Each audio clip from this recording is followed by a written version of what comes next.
नमस्कार। आकाशवाणी से प्रस्तुत है समाचार प्रभात।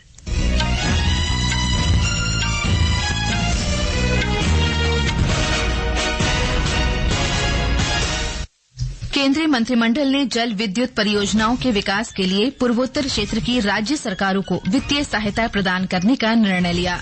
जम्मू कश्मीर में विधानसभा चुनाव के दूसरे चरण की अधिसूचना आज जारी होगी। गुजरात के कई हिस्सों में लगातार 4 दिनों से मूसलाधार बारिश जारी। बांग्लादेश की अंतरिम सरकार ने जमाते इस्लामी और उसकी छात्र शाखा इस्लामी छात्र शिविर पर से प्रतिबंध हटाया। और राष्ट्रीय खेल दिवस आज मनाया जा रहा है। पैरालंपिक खेल 2024 का पेरिस में भव्य उद्घाटन के साथ शुभारंभ। समाचार प्रभात के साथ मैं फरहत नाज। केंद्रीय मंत्रिमंडल ने जल विद्युत परियोजनाओं के विकास के लिए पूर्वोत्तर क्षेत्र की राज्य सरकारों को वित्तीय सहायता प्रदान करने का निर्णय लिया है। कैबिनेट ने इस संबंध में ऊर्जा मंत्रालय के प्रस्ताव को स्वीकृति दे दी है। इस योजना का परिव्यय 4,136 करोड़ रुपए है, जिसे 2024-25 से 2031-32 तक लागू किया जाएगा। सूचना और प्रसारण मंत्री अश्विनी वैष्णव ने संवाददाताओं से बातचीत में बताया कि इस योजना के तहत लगभग 15,000 मेगावाट की संचयी जल विद्युत क्षमता को समर्थन दिया जाएगा। नॉर्थ ईस्ट में करीब 62,000 मेगावाट का हाइड्रो इलेक्ट्रिसिटी का पोटेंशियल है और देश का टारगेट है 500 gigawatt non fossil fuel power generation capacity by 2030। उसके लिए नॉर्थ ईस्ट के हाइड्रो का पूरा पोटेंशियल यूज करना चाहिए। तो नॉर्थ ईस्टर्न स्टेट्स को जो इक्विटी के लिए सपोर्ट चाहिए था, वो सपोर्ट इस प्रोजेक्ट से, इस फैसले से मिलेगा।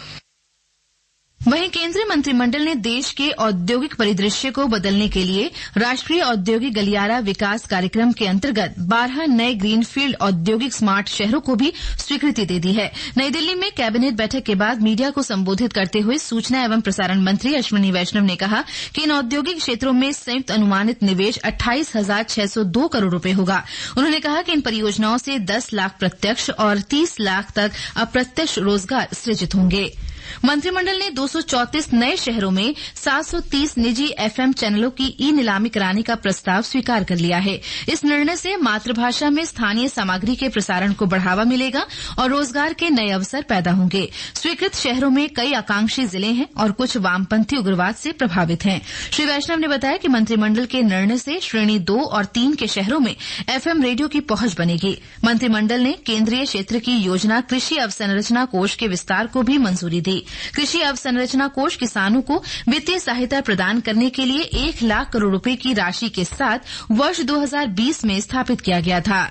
आर्थिक मामलों की कैबिनेट समिति ने 6,456 करोड़ रुपए की लागत से रेलवे की 3 महत्वपूर्ण परियोजनाओं को स्वीकृति दी है। प्रधानमंत्री नरेंद्र मोदी ने कल प्रगति की 44वीं बैठक की अध्यक्षता की।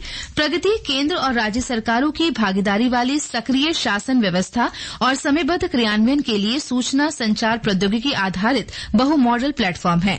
मोदी सरकार के तीसरे कार्यकाल में प्रगति की ये पहली बैठक थी। बैठक में 7 महत्वपूर्ण परियोजनाओं की समीक्षा की गई।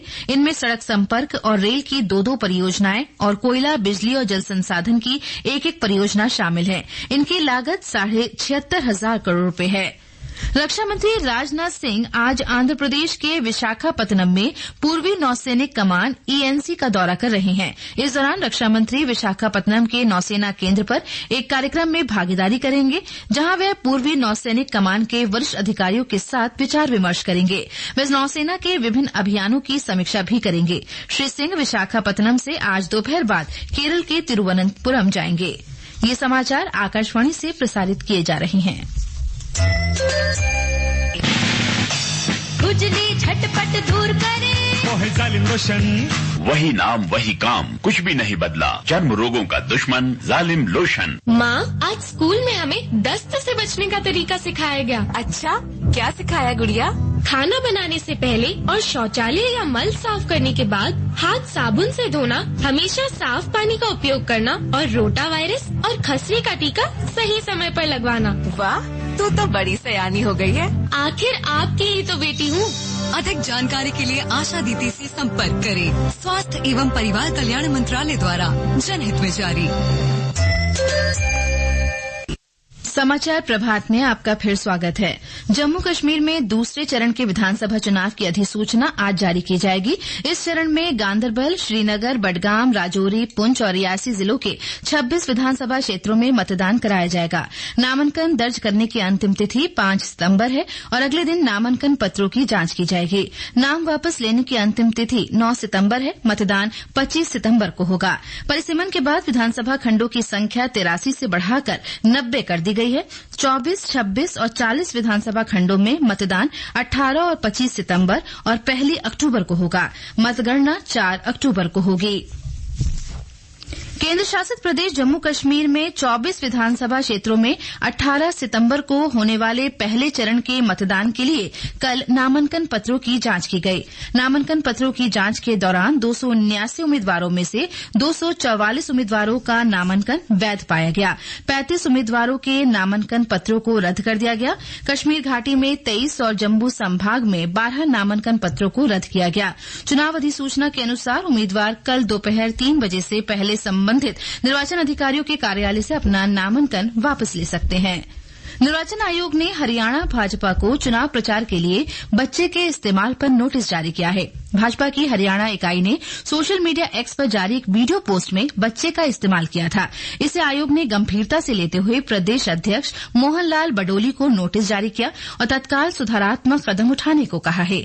आयोग ने भाजपा प्रदेश अध्यक्ष को गुरुवार शाम 6 बजे तक जवाब देने को कहा है। चुनाव आयोग के दिशा निर्देशों के अनुसार राजनीतिक दलों और चुनाव अधिकारियों द्वारा किसी भी चुनाव प्रक्रिया में बच्चों को शामिल नहीं किया जाना चाहिए।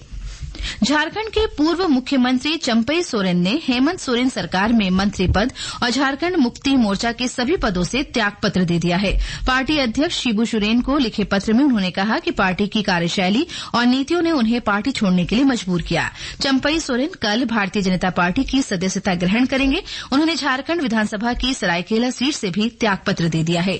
श्री सोरेन ने कहा कि भारतीय जनता पार्टी में शामिल होने का उनका निर्णय झारखंड के लोगों के हित में है। जो भी हम निर्णय लिया है झारखंड के हित में लिया है, आगे हम बताते जाएंगे। जो भी निर्णय है बढ़िया लिया है। हम संघर्ष की देखती हूँ, किसी तरह से हम घबराते नहीं हैं। बांग्लादेश में प्रोफेसर मोहम्मद यूनुस के नेतृत्व वाली अंतरिम सरकार ने कल जमाते इस्लामी और उसकी छात्र शाखा इस्लामी छात्र शिविर पर से प्रतिबंध हटा दिया। इस संबंध में गृह मंत्रालय ने एक अधिसूचना जारी की। इसमें कहा गया है कि आतंकवाद और हिंसा में बांग्लादेश जमाते इस्लामी और उसके छात्र संगठन इस्लामी छात्र शिविर की संलिप्तता का कोई ठोस सबूत नहीं है। इसीलिए आतंकवाद विरोधी अधिनियम 2009 की धारा 18 में प्रदत्त शक्तियों के अंतर्गत सरकार ने पिछले परिपत्र को रद्द कर दिया है, जिसमें जमात शिविर और उसके प्रमुख संगठनों पर प्रतिबंध लगाया गया था। अधिसूचना में कहा गया है कि ये निर्णय तुरंत प्रभावी होगा। इससे पहले 1 अगस्त को पिछले अवामी शहर में आवासीय क्षेत्रों में बाढ़ के पानी के पहुंचने पर पानी में फंसे लगभग 1200 से अधिक लोगों को बचाया गया है। राहत और बचाव के लिए कल वडोदरा में भारतीय सेना की अतिरिक्त 4 टुकड़ियां और एनडीआरएफ की अतिरिक्त 5 टीमें तैनात की गई है। इस बीच मौसम विभाग ने आज सौराष्ट्र और कच्छ क्षेत्र में कुछ स्थानों पर अत्यधिक भारी वर्षा की संभावना व्यक्त की है। अपर्णा खूंड, आकाशवाणी समाचार, अहमदाबाद। वहीं मौसम विभाग ने गुजरात, राजस्थान, महाराष्ट्र, कोंकण और गोवा में भी हल्की से मध्यम वर्षा का अनुमान व्यक्त किया है। विभाग ने कहा है कि आज उत्तर और उससे सटे मध्य बंगाल की खाड़ी के ऊपर कम दबाव का क्षेत्र बनने की आशंका है और अगले 24 घंटों के दौरान उसके दक्षिण उड़ीसा और उत्तरी आंध्र प्रदेश तटों के करीब पश्चिम उत्तर पश्चिम की ओर बढ़ने का अनुमान है। वहीं पूर्वोत्तर उससे सटे पूर्वी मध्य अरब सागर, गुजरात और उत्तरी महाराष्ट्र के तटों पर कल तक मछुआरों को न जाने की सलाह दी गई है। दिल्ली और उसके आसपास के कई हिस्सों में रात भर मध्यम से भारी बारिश हुई। वर्षा से कई क्षेत्रों में जल भराव के कारण यातायात भी प्रभावित हुआ है। आज राष्ट्रीय खेल दिवस मनाया जा रहा है। ये दिवस महान हॉकी खिलाड़ी मेजर ध्यानचंद के जन्मदिन पर 29 अगस्त को हर वर्ष मनाया जाता है। मेजर ध्यानचंद लगातार 3 ओलंपिक खेलों में स्वर्ण पदक जीतने वाली टीम का हिस्सा रहे। वहीं पेरिस में कल उद्घाटन समारोह के साथ पैरालंपिक खेलों की रंगारंग शुरुआत हुई। पेरिस पैरालंपिक खेल 8 सितंबर तक चलेंगे। भारतीय दल में इस बार 84 एथलीट हैं और ये भारत का अब तक का सबसे बड़ा दल है। एक रिपोर्ट।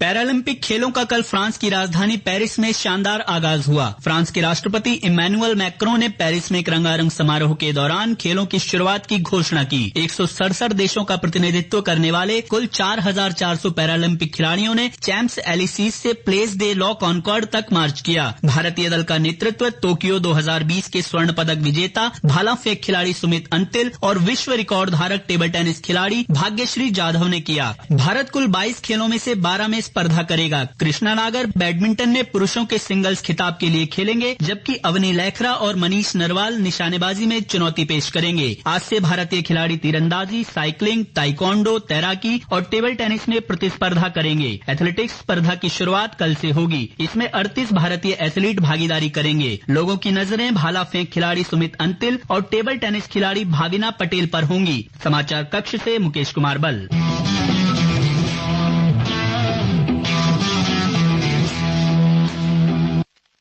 राष्ट्रीय खेल दिवस के अवसर पर युवा कार्यक्रम और खेल मंत्री डॉक्टर मनसुख मांडविया ने सभी नागरिकों को कम से कम 1 घंटा खेल को समर्पित करने का आह्वान किया है। उन्होंने कहा कि प्रधानमंत्री नरेंद्र मोदी का सपना भारत को एक फिट राष्ट्र बनाने का है। श्री मांडविया ने सभी नागरिकों को आज राष्ट्रव्यापी उत्सव में भागीदारी करने का आग्रह किया। 29 अगस्त के दिन 1 घंटे के लिए अपने जिस खेलों में रुचि हो उस आउटडोर गेम्स खेले और अपने स्वयं को फिट रखे। आप सब लोगों को मेरा आह्वान है और फिट इंडिया को आप प्रमोट करेंगे। ये समाचार हमारी वेबसाइट www.newsonair.gov.in और हमारे न्यूज ऑन एआईआर ऐप पर भी उपलब्ध हैं। और अब आज के समाचार पत्रों की सुर्खियों के साथ हैं प्राची प्रिया। धन्यवाद फरहत। पश्चिम बंगाल के आरजीकर मेडिकल कॉलेज में डॉक्टर के साथ दुष्कर्म और हत्या मामले में राष्ट्रपति द्रौपदी मुर्मू की टिप्पणी और निराशा आज सभी अखबारों की सुर्खी है। दैनिक जागरण लिखता है, महिलाओं के खिलाफ अपराध पर छलका राष्ट्रपति का दर्द, कहा मैं निराश और भयभीत हूं। दैनिक भास्कर की सुर्खी है, कोलकाता और दुष्कर्म की अन्य घटनाओं पर राष्ट्रपति का पत्र, देश आज गुस्से में, हम यौन अपराधों को जल्द भूल जाते हैं, ये दुखद है। उत्तर प्रदेश और उत्तराखंड समेत 10 राज्यों में बनेंगे 12 नए औद्योगिक शहर, विनिर्माणन को बढ़ावा देना मकसद, अमर उजाला की खबर है। राजस्थान पत्रिका ने आज खेल दिवस पर पैरालंपिक 2024 का रंगारंग उद्घाटन होने की खबर प्रकाशित की है। पत्र लिखता है, ध्यानचंद से प्रेरणा लेकर पेरिस में आज से चमक बिखेरने उतरेंगे हमारे पैरा एथलीट। इस बार भारतीय दल में सर्वाधिक 84 प्रतिभाएं। वायु प्रदूषण से 12 वर्ष तक कम हो सकती है दिल्ली वालों की उम्र, अमरीकी रिपोर्ट का दावा, लोगों की जीवन प्रत्याशा को कम कर रहा है प्रदूषण। दैनिक जागरण की सुर्खी है, वडोदरा में भारी बारिश के बाद जलमग्न इलाके में फंसे लोगों को बचाते समय भारतीय जवानों की तस्वीर जनसत्ता ने प्रकाशित की है। वहीं पत्र लिखता है, गुजरात में बारिश से 19 और लोगों की मौत, घावों पर पनपने बैक्टीरिया को खत्म करेंगे चांदी के नैनो पार्टिकल। भारतीय पशु चिकित्सा अनुसंधान संस्थान ने 4 दालचीनी और अजवाइन सहित 5 प्रकार की वनस्पतियों को मिलाकर 4 फार्मूला तैयार किया। हिंदुस्तान की खबर है। धन्यवाद प्राची। और अंत में मुख्य समाचार एक बार फिर। केंद्रीय मंत्रिमंडल ने जल विद्युत परियोजनाओं के विकास के लिए पूर्वोत्तर क्षेत्र की राज्य सरकारों को वित्तीय सहायता प्रदान करने का निर्णय लिया। जम्मू कश्मीर में विधानसभा चुनाव के दूसरे चरण की अधिसूचना आज जारी होगी। गुजरात के कई हिस्सों में लगातार 4 दिनों से मूसलाधार बारिश जारी। बांग्लादेश की अंतरिम सरकार ने जमाते इस्लामी और उसकी छात्र शाखा इस्लामी छात्र शिविर पर से प्रतिबंध हटाया और आज राष्ट्रीय खेल दिवस मनाया जा रहा है। इसके साथ ही समाचार प्रभात का ये अंक समाप्त हुआ।